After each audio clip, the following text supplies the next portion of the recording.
जय हिंद मेरे साथियों, welcome back to PD classes. हम यहाँ आ चुके हैं फिर से अपनी एक न्यू वीडियो के साथ और हम पढ़ने वाले हैं क्या। जैसा कि आप लोगों को मालूम, हम मेडिवल हिस्ट्री पढ़ रहे हैं और मेडिवल हिस्ट्री में हम अभी तक क्या देख चुके हैं। हमने अभी दो वीडियोस देखे और दो वीडियोस में हमने क्या देखा, हम देख चुके हैं उसमें। एक तो हमने देखा था अर्ली मेडिवल पीरियड जो 600 से 1200 के बीच में था, और सेकंड वन जो था हमारा वो था हमारा Arab and Turk attack. I hope आपको वो आइडिया लगा होगा। हमने जो कहानी थी, हमने जो कनेक्ट की थी हम लोगों ने, वो आपको थोड़ा सा रिलेट हुई होगी। हमें देख चुके थे कैसे मोहम्मद जो अपना गौरी थे और गजनी थे, इन लोगों ने कैसे अटैक किया था, क्यों इंडिया में आए थे। क्योंकि हमारे इंडिया में क्या हो रहा था, त्रिपटाई स्ट्रगल जो के बीच में जो चल रहे थे, तो उसकी वजह से क्या हुआ, क्लैश चलने के कारण क्या हुआ, जो अरब और टर्क अटैक थे हमारी इंडिया में करने लगे। फिर इससे की वजह से ही क्या हुआ, ये कहानी आगे बढ़ती है। और हमने देखा था तो लास्ट में जो कौन थे, जो मोहम्मद गौरी थे, मोहम्मद गौरी की जो बैटल होता है, फर्स्ट बैटल ऑफ तराई 1191 में। तो इसमें क्या होता है, राजा पृथ्वी सिंह चौहान से इनकी युद्ध होता है, जिसमें हमारे पृथ्वीराज सिंह चौहान इनको अच्छे तरीके से हरा देते हैं और मुंह की खानी होती है मोहम्मद गौरी को और वो इंडिया छोड़ के चला जाता है। बट इसके बाद क्या कहानी होती है हमारी, वो फिर से अपनी आर्मी कलेक्ट करके आता है और आर्मी कलेक्ट करने के बाद पृथ्वीराज चौहान से हमारा सेकंड बैटल ऑफ तराई करता है और 1192 में उनको हरा देता है। तो ऐसे करके उसने अपने इंडिया में फिर अपनी जो पावर थी इस्टेब्लिश करने की कोशिश की और अपना राज को बढ़ाया। इतना हम लोगों ने कहानी देख चुके थे। अब बात होती है कि मोहम्मद गौरी के बाद कैसे उनकी डायनेस्टी आगे बढ़ी और इंडिया में जो रूल हुआ क्या कहलाया, उसी को देखते हैं। देखो थोड़ा सा कहानी रिलेट करते हैं, उसी के आगे बढ़ते हैं, स्टार्ट करते हैं अपना वीडियो। तो मोहम्मद गौरी जो थे, जो मोहम्मद गौरी जो था, उसमें जो हुआ था, उन लोगों ने क्या किया था, मोहम्मद गौरी के कुछ स्लेब थे, ठीक है, कुछ स्लेब थे, उनके गुलाम कह सकते हो आप। तो जब मोहम्मद गौरी जब इंडिया से गया या उनकी जब डेथ हो गई थी एट द लास्ट, बंदा एक तो रहेगा नहीं, हमेशा के लिए रहेगा, तो एक एंड आता है उसका। एंड आने के बाद वो किसी ना किसी को अपनी सल्तनत होती है या फिर जहां पे उसने रूल किया वो किसी ना किसी को देता है। तो उसके चार बंदे थे, ठीक है, चार व्यक्ति थे। सबसे पहले देखेंगे, कहानी ध्यान से सुनना, मैं रिलेट कर रहा हूँ। मोहम्मद गौरी के जो स्लेव्स थे, जो उनके गुलाम थे, चार थे। सबसे पहले कुतुबुद्दीन ऐबक, दूसरा था यल्दोज, तीसरा था क्वाचा और चौथा वन जो था मोहम्मद बिन बख्तियार खिलजी। ध्यान सुनना, ध्यान से सुनना, मैंने क्या कहा, मोहम्मद गौरी जब एट द लास्ट था उनका और जब वो डेथ हो रही थी, तो उनके चार रूलर थे, कहने का मतलब चार स्लेब थे। तो उनने ये जो था उनके वफादार स्लेब थे, गुलाम थे, ठीक है। क्योंकि आप लोगों ने सुना होगा जो अरब जो टर्कियन थे, उनके पास स्लैब मिलते थे, वो जहां से भी उनको देखा, उन लोगों ने अच्छा हट्टा कट्टा व्यक्ति देखा, उसको ले लेते थे और अपने पर्सनल गार्ड के फॉर्म में उसको रख लेते एज अ गुलाम के फॉर्म में। तो उनके चार गुलाम थे, यहाँ पे हम लोगों ने देखा, ऐबक और यल्दोज, ख्वाजा, अब मोहम्मद बिन बख्तियार खिलजी। जो मोहम्मद गौरी जो था, इन लोग इसने क्या किया था, सभी को कुछ ना कुछ दे के गया था वो, ठीक है, कुछ ना कुछ एरिया बांट के गया था। कन्नौज वाला एरिया जो था वो किसको मिला, कुतुबुद्दीन ऐबक को। क्यों मतलब है कुतुबुद्दीन ऐबक, ठीक, कन्नौज वाला एरिया जिसमें सबसे ज्यादा फर्टाइल था। अगर मैं यहाँ पे आपको ड्रॉ करूँ थोड़ा सा, इंडिया की अगर बात करें हम लोग, तो आई होप आपको पता ही होगा, ये जो गंगा वाला एरिया था यहाँ पर, जो हर्षवर्धन की कैपिटल थी पहले से ही आप लोगों को मालूम है, तो ये किसको मिला, ये मिला ऐबक को, कुतुबुद्दीन ऐबक को।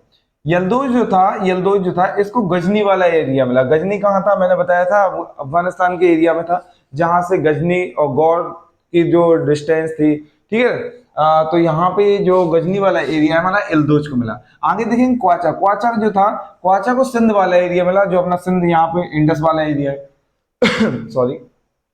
मोहम्मद बिन बख्तियार खिलजी, क्या हुआ, इसको कोई वाला एरिया नहीं मिला। ये क्या था, थोड़ा सा ऐसा गलत सनकी टाइप का, पागल टाइप का था, ठीक है, मैं ऐसा नहीं कह रहा हूँ, बट थोड़ा सा क्योंकि इसकी एक्टिविटी की वजह से, क्योंकि यही वो बंदा था जिसने क्या किया था, हमारे जो इंडिया में जो नालंदा विश्वविद्यालय था और विक्रमशिला यूनिवर्सिटीज थी, इसने तोड़ा था। क्या हुआ, इन लोगों को तो अच्छी खासी गौरी ने क्या दे दिया, एरिया दे दिया था रूल करने के लिए। कुतुबुद्दीन ऐबक को कन्नौज दे दिया, गजनी का जो एरिया था वो यल्दोज को दे दिया, क्वाचा को सिंध दे दिया। अब बचा कि जो मोहम्मद बख्तियार खिलजी, तो ये घुमक्कड़ टाइप का था, एक जगह नहीं ठहरता था, तो गौरी ने इसको कोई एरिया नहीं दिया। इसकी नाराजगी में तो उसने क्या किया, हमारे जो बिहार में जो हमारा नालंदा था यूनिवर्सिटी, उसको जला दिया और विक्रमशिला। तो यही इसकी वजह से आज हमारा इतिहास है जो आज हमें देखने को नहीं मिलता है, जो यूनिवर्सिटी में हमारा था। खैर, इसको आगे बढ़ते हैं हम लोग। तो मैं आपको फिर से बता दूं कि हम लोग क्या अपना शॉर्ट नोट पढ़ रहे हैं, जैसा कि मैंने बताया था, मैं अपने हैंड रिटन जो नोट है वो लाया हूँ, आपके लिए शेयर कर रहा हूँ। और ये केवल कहानी है जो मैं कनेक्ट कर रहा हूँ, इतना ही पढ़ना है आपको, इससे ज्यादा नहीं पढ़नी है, बस ध्यान से सुनना है। हिस्ट्री का काम है बस सुनना। अगर आप हिस्ट्री में काम कनेक्ट कर पा रहे हो, कनेक्ट अगर आपका वर्ड हो रहा है, तो आपको टेंशन नहीं करना है, तो याद जल्दी से आ जाता है। अगर आप बीच बीच से उठा के करोगे तो जब कहानी का कनेक्शन नहीं होगा तो कहाँ से करोगे। तो ये पूरी स्टोरी है जो आपको अच्छे से सुननी है। इसके बाद आगे कहानी हमारी बढ़ती है। ये 4 बंदे थे, इसको देखते हैं। अब जो मैन इंडिया में बात आती है कि स्टार्ट हुई थी, तो वो जो रूल करना चालू हुए थे, अभी लोग तो यहाँ पे बैठ चुके थे अपना अपना एरिया लेकर। तो गजनी तो अफगानिस्तान में था, सिंध वाला जो एरिया था वो ऊपर चला जाता है हमारा, कहाँ, इंडिया के ऊपर वाला एरिया। तो मैन जो कन्नौज वाला एरिया था, कुतुबुद्दीन ऐबक, तो यहाँ से नींव डलना चालू होती है, जिसको हम कहते हैं दिल्ली सल्तनत। और जो दिल्ली सल्तनत है यहाँ से स्टार्ट होती है, कहाँ से कहाँ तक चलती है, 1206 से 1526। ठीक है, तो ये थी दिल्ली सल्तनत की स्टोरी। कहाँ से स्टार्ट हुई, गौरी के बाद ही, क्योंकि गौरी के ये सब स्लैब थे। ठीक है, बात सही है। तो दिल्ली सल्तनत जो थी हमारी स्टार्ट हुई। दिल्ली सल्तनत में हम लोग पढ़ेंगे क्या, 5 डायनेस्टियां, 5 वंश पढ़ेंगे। Slab dynasty, Khilji dynasty, Tughlaq dynasty, Syed और लोधी डायनेस्टी। तो हम ये 5 डायनेस्टियां पढ़ने वाले हैं। जो स्लैब डायनेस्टी है, इसको गुलाम वंश बोला जाता है हिंदी में। इसको कहां से कहां तक चला था हमारा, 1206 से 1290 तक। खिलजी डायनेस्टी थी 1290 से 1320 तक। फिर आगे देखेंगे तुगलक डायनेस्टी जो थी हमारी 1320 से 1413 तक। सैयद डायनेस्टी हमारी 1414 से 1451। और लास्ट में लोधी डायनेस्टी जो थी हमारी 1451 से 1526। ये हमारी जो डायनेस्टियां थी, ये दिल्ली सल्तनत में हमें 5 पढ़नी है। जो कहने का मतलब है पूरी दिल्ली सल्तनत को जो थी इन 5 डायनेस्टियों में बटी हुई थी, ये वंश इसमें थे। अब थे तो ये सब स्लैब ही, किसके, गौरी के। तो पहले हम देखेंगे जो इसमें पढ़ने वाले हैं, पहले स्लैब डायनेस्टी पढ़ेंगे, फिर खिलजी, फिर तुगलक, सैयद, लोधी। अब कभी कभी क्वेश्चन आपसे पहला तो टाइम पीरियड पूछ लेगा, ठीक है, वन फैक्ट में सीधा सीधा टाइम पीरियड पूछ लेगा, कभी सीक्वेंस लगाने से भी पूछ लेगा आपको। तो ये यहीं से क्वेश्चन बनना चालू हो जाता है। फिर आपसे क्वेश्चन पूछेगा ऐसी कौन सी डायनेस्टी थी जिसने सबसे ज्यादा रूल किया या सबसे कम रूल किया, तो आपको ये भी क्वेश्चन बताना है। तो आपको देखो 1290 से 1320, इसने कितना रूल किया खिलजी डायनेस्टी ने, अप्रोक्स 30, हाँ 30 किया। तो इसने 30, ठीक है, इसने 30 किया। आगे देखो ये हमारी जो 1200 से 90, 1290, ये तो काफी किया इसने। तो यहाँ देखें तुगलक 1320 से 1413, ये काफी है, बहुत ज्यादा तुगलक का। फिर आगे देखेंगे 1414 से 1450, फिर 1451 से 1526। ठीक है, तो आप बताओ सबसे ज्यादा कौन होगी। अगर मैं बात करूं तो सबसे लेस हमारी खिलजी होगी। ठीक है, सबसे लेस हमारी कौन सी है, खिलजी डायनेस्टी। और अगर हम मोर की बात करें हमारी कौन सी होगी, तो आप मुझे बता दें। तुगलक 20 होगा, 13 ये होगा, मोर ये वाली होगी सबसे ज्यादा। बात समझ में आएगी नहीं। सीधा क्वेश्चन आपसे फैक्ट में पूछेगा कि मोर डायनेस्टी सबसे ज्यादा रूल करने वाली कौन सी है और सबसे कम करने वाली कौन सी है। तो आपको याद रखना है खिलजी डायनेस्टी सबसे कम रूल किया और तुगलक डायनेस्टी सबसे कम की। दिल्ली सल्तनत स्टार्ट हो गई है, ध्यान से सुन लो। और दिल्ली सल्तनत में हम लोग क्या पढ़ रहे हैं, स्लैब, खिलजी, तुगलक, सैयद, लोधी, ये 5 डायनेस्टियां हैं जो हमें अच्छे से पढ़नी है। बात समझ में आई। तो हम लोग आगे बढ़ने वाले हैं और अब स्टार्ट करने वाले हैं। शॉर्ट है, मैं एक ही बार में सारा खत्म करूंगा, बस इतना पढ़ लो, फिनिश है। शॉर्ट नोट रहेंगे, ज्यादा लंबी नहीं है, मिडिवल हिस्ट्री फिनिश हो जाएगी। सो स्लैब डायनेस्टी स्टार्ट करते हैं, इसमें जो 1206 से 1290 तक चली, टाइम पीरियड यही है हमारा। Slave dynasty found by the Qutbuddin Aibak. देखो जैसा कि मैंने कहा था, जो ऐबक जो था ये किसका स्लैब था, गौरी का। इसने ही हमारी स्लैब डायनेस्टी की खोज की। So who was the founder of the slave dynasty, he is the Qutbuddin Aibak who found the slave dynasty. Another one also called the Mamluk dynasty. Slave dynasty is also called the Mamluk dynasty. Why, there is a reason, because Mamluk का यहाँ में slab ही है, तो इसलिए इसको slab dynasty भी कहा गया है, ममलूक डायनेस्टी भी कहा गया है। तो आपको याद रखना है कि ममलूक डायनेस्टी, स्लैब डायनेस्टी एक ही है। बात सही है, ओके। तो अब स्टार्ट करते हैं थोड़ा सा कुतुबुद्दीन ऐबक के बारे में, देखते हैं कहानी क्या थी है। सबसे पहले हमारे स्लैब डायनेस्टी में पहला जो राजा आता है, किंग आता है, कुतुबुद्दीन ऐबक। इसका जो टाइम पीरियड है, गद्दी पे कब से कब तक बैठता है, 1206 से 1210 तक। रियल मुस्लिम रूलर, ठीक है। सबसे अगर बात करें कि अगर पहले इंडिया में किसी ने मुस्लिम रूल किया तो यही बंदा था जिसने इंडिया में रूल की नींव डाली। बात समझ में आ रही कि नहीं, ओके। बस शॉर्ट है, ज्यादा नहीं, तुम बस कुछ सुनना है, बस बैठे रहो आराम से, ठीक है। First independent Turkish kingdom, KD का मतलब क्या, किंगडम। पहली इंडिपेंडेंट टर्की, टर्की मतलब ये मैंने बताया था टर्किश या फिर अरब थे, तो ये कहाँ का था, टर्किश। तो इंडिया में पहली बार टर्किश किंगडम का इंडिपेंडेंट स्टेब्लिश हुआ था। टाइटल इसने पूछा गया था, सुल्तान का टाइटल लिया था, ये काफी बार पूछा जा चुका है। कैपिटल कहाँ थी इसकी, लाहौर, इंडिया नहीं थी, ध्यान से सुनना, लाहौर कैपिटल थी जब कुतुबुद्दीन ऐबक आया। So what was the question आपसे पूछा जाएगा, what was the capital of the slave dynasty while the Qutbuddin Aibak rule, so he is the, it is the Lahore, ठीक है, उस टाइम पे लाहौर थी। इसका नाम देखो, और इसको टाइटल क्या मिलते हैं, लाख बख्श का, कुरान खां का और पील बख्श का टाइटल दिया गया, ये भी इंपॉर्टेंट है, एग्जामों में पूछ लेता है। आगे देखेंगे कुब्बतुल इस्लाम, ये एक मॉस्क्यू है, क्या है, ये यहाँ पे आप लिख सकते हो, यहाँ पर मैं लिख देता हूं, ये क्या है, मॉस्क्यू है, मॉस्क, कहां पर, दिल्ली में, जो हमारे कुतुबुद्दीन ऐबक ने बनवाई थी। कुब्बतुल इस्लाम एक मॉस्क्यू है, मस्जिद है, जो कहां बनवाई है, दिल्ली में, किसने, कुतुबुद्दीन ऐबक ने। उसी के नाम से देखो थोड़ा मिलता भी है। अढ़ाई दिन का झोपड़ा, ये कहां पर, अजमेर में, ये भी एक मॉस्क्यू है जो कहां पर, अजमेर में है, और अजमेर हमारा कहां है, राजस्थान में। तो ये दोनों आपको याद करना है, ये क्वेश्चन ज्यादा ऐसे पूछता है कि बताइए कुब्बतुल इस्लाम मस्जिद और हमारे अढ़ाई दिन का झोपड़ा किसने बनवाया, तो कुतुबुद्दीन ऐबक ने।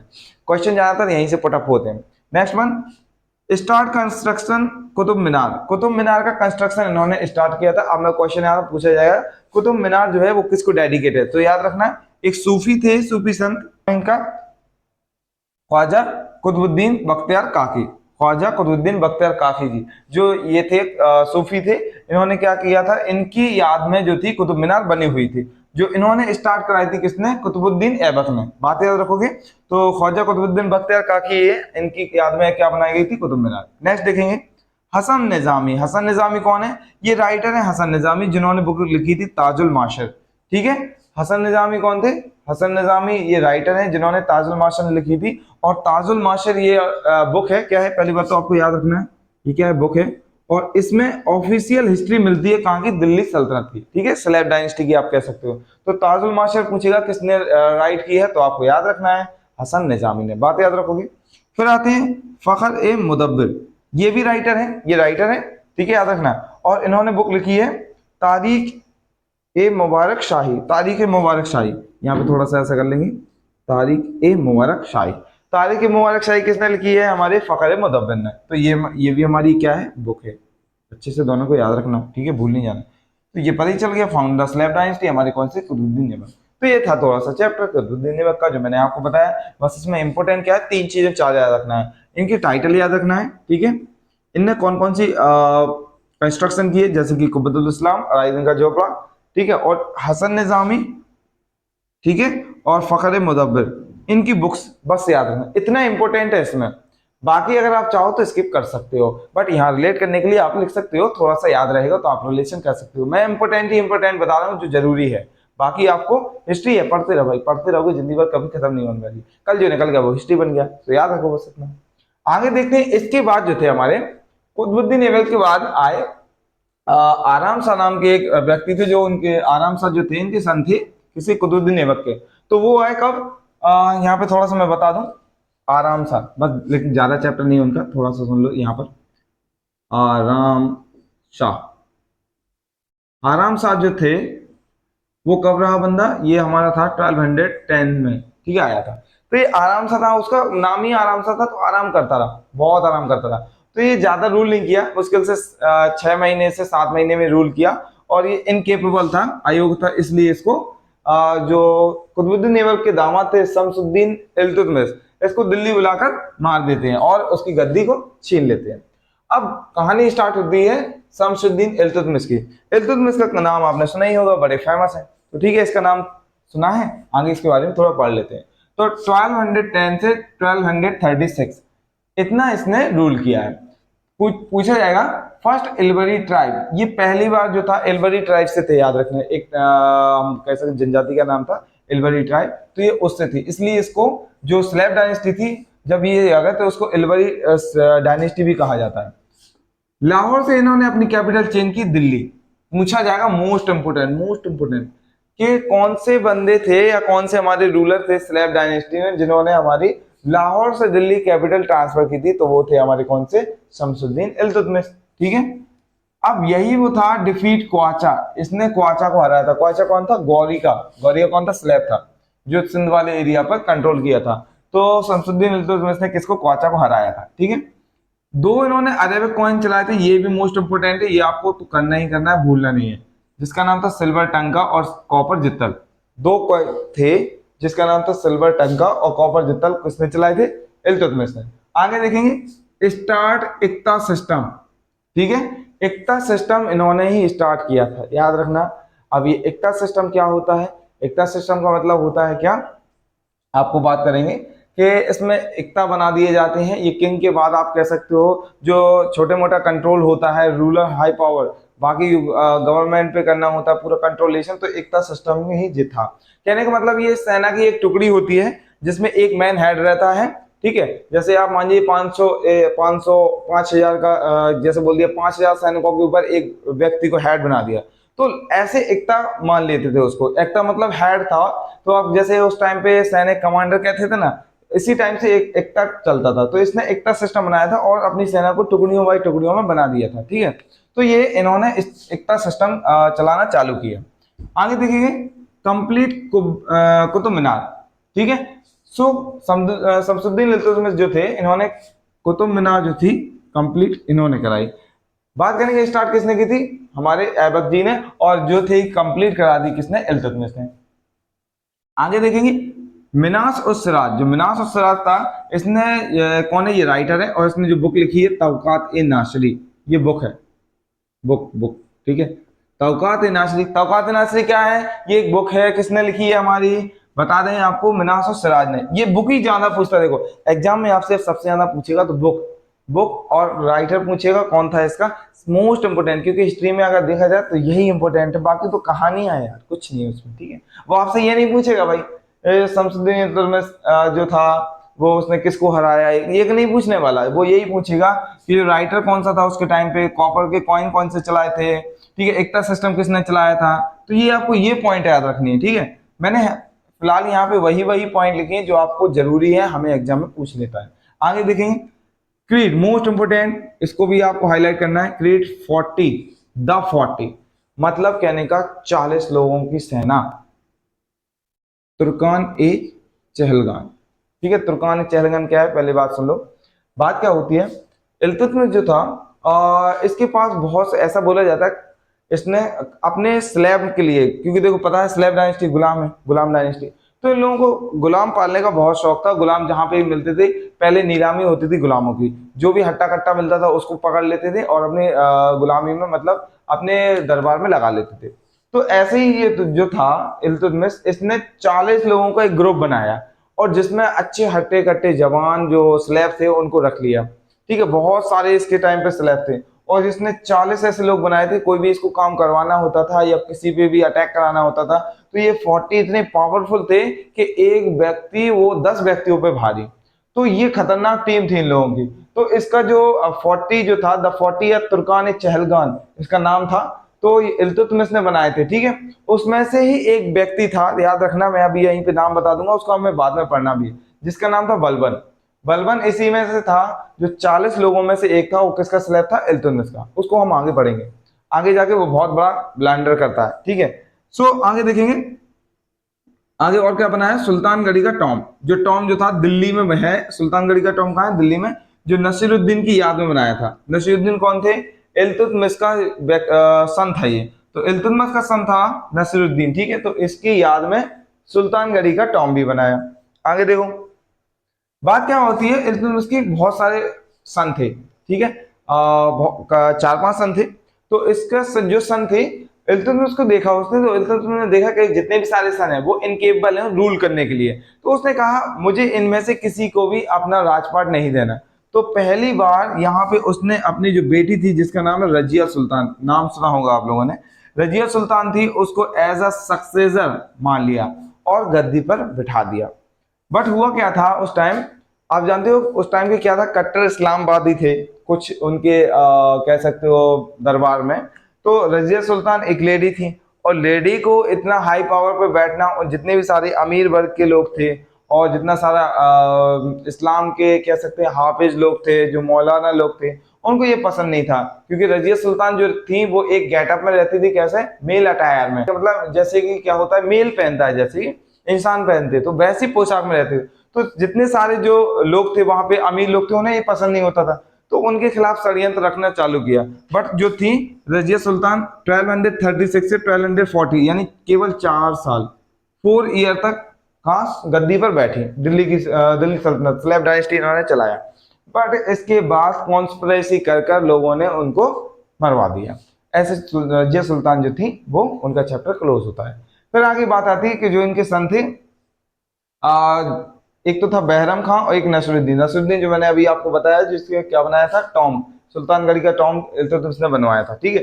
तो बात चल रही है यहाँ पे बहरम खान, जो बहरम जो थे, जो 1240 से 46 के बीच में चले, इतना रहा ये। जैसे रजिया सुल्तान की डेथ हो जाती है तो बहरम बैठ जाता है। फिर नसरुद्दीन जो था 1246 से 66 तक ये रहा। तो ऐसे ये कहानी रही थी। अब पूछा जाता है कि जो इल्तुतमिश थे, इनको सेवियर ऑफ दिल्ली कहा जाता है, क्योंकि इन्होंने चंगेज खां का अटैक बचाया था। और चंगेज खां का नाम आप लोगों ने सुना ही होगा। बात समझ में आई कि नहीं? ठीक है।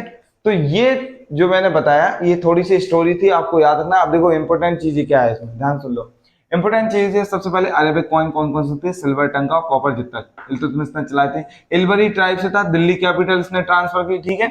40 का ग्रुप, ये बहुत इंपोर्टेंट है, 40 तुर्कानी चैलगानी, ये बहुत इंपोर्टेंट है, बनवाया। बाकी आप चाहो इसको स्किप कर सकते हो, कोई ज्यादा जरूरी नहीं है। फिर इसके बाद हम बताने वाले हैं जो नसरुद्दीन जो था हमारा 1246 से 66 बैठा। अब इसके बाद इनको मरवाएगा इस 40 में से एक, जो मैंने आपको नाम लिया था, जिसका नाम था हमारा क्या, बलबन। अब बलबन इसको क्या कहे, जो नसरुद्दीन था ये भी इनकेपेबल था, इतना ज्यादा कैपेबल था नहीं, तो क्या करता है, इसको भी मरवा देता है और वो गद्दी पर बैठ जाता है। तो बलबन ऐसे जाके किंग बनेगा। और इसके बाद हम जो नेक्स्ट चैप्टर पढ़ेंगे, जो अगले वीडियो में पढ़ने वाले हैं, वीडियो लेंथी ना हो जाए इसलिए मैं ज्यादा नहीं रखूंगा, तो ठीक है। अब नेक्स्ट जो हम पढ़ेंगे बलबन के बारे में पढ़ेंगे। और बलबन के बाद पढ़ने के बाद जो 3 ही पढ़ने, वैसे तो बहुत सारे किंग आए थे बट ज्यादा नहीं, इंपोर्टेंट जो किंग है हम वही पढ़ेंगे। तो बलबन के बाद जो होगा हमारा स्लेव डायनेस्टी फिनिश होगी, फिर हम करेंगे खिलजी डायनेस्टी। आई होप जो मैंने आपको समझाया आपको समझ में आया होगा। जो भी अगर डाउट या क्वेरीज रह जाती है वो मुझे आप पूछ सकते हो और कमेंट सेक्शन में बता सकते हो।